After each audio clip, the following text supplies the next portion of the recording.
How might yoga be more harmful than helpful when it comes to sciatica pain? There's certain yoga stretches that can directly cause more irritation to the sciatic nerve, and let me explain how this is. The sciatic nerve pathway runs this way.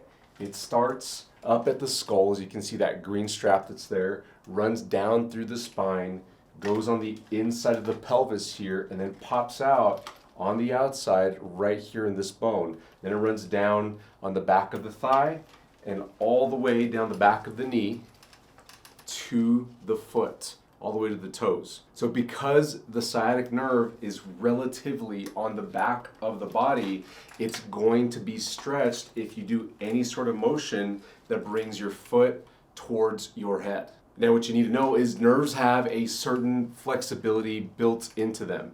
I mean, think about it. Every time you move your arm or your leg or your foot, there's nerves inside that arm, that leg, that are stretched. They move with the arm and with the leg. So if you reach out this way, nerves have to have a certain amount of flexibility to allow you to get there without causing any problems. Same thing with your legs all the way down to your feet. But when nerves are irritated, when they're injured, they do shorten a bit. We've seen in more recent medical research that nerves have the ability to shorten and lengthen slight amounts. And when they're irritated, they tend to shorten just a bit. So doing any sort of motion that stretches an already shortened nerve is going to add more irritation to it. So this is why poses that bring your feet towards your head are particularly not helpful. I'm talking about the downward facing dog pose, the standing folding pose, any seated folding pose, anything where you're bringing your head towards your feet or your feet towards your head, whichever way you want to call it, but your knee is straight. Because as soon as you bend your knee, you add some slack to the nerve, and that might be beneficial. But even for a very irritated sciatic nerve, even bringing your leg this way could be harmful. Another one that's kind of sneaky that does bring your feet towards your head is a triangle pose as well.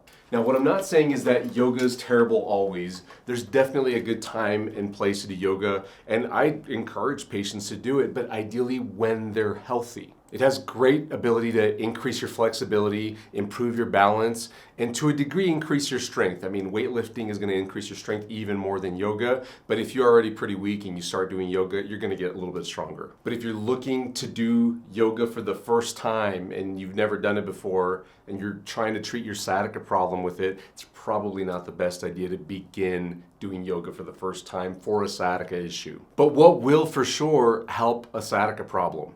In order to fix sciatica for the long term, you've got to treat the underlying root muscle imbalances that are adding tension and compression to the sciatic nerve. And it usually comes back to strengthening abdominal muscles, especially the lower abdominals, and the glute muscles on the back of the hips. There's typically a weakness or a relative weakness in these two muscle groups that's causing some sort of bad tension or bad compression into the sciatic nerve, and that's what's causing the irritation that's going down the leg, possibly all the way into the foot. Usually there's cramps involved with this too. Check out the video I linked in the description below called Sciatica Doesn't Get Better Unless You Fix These Two Problems.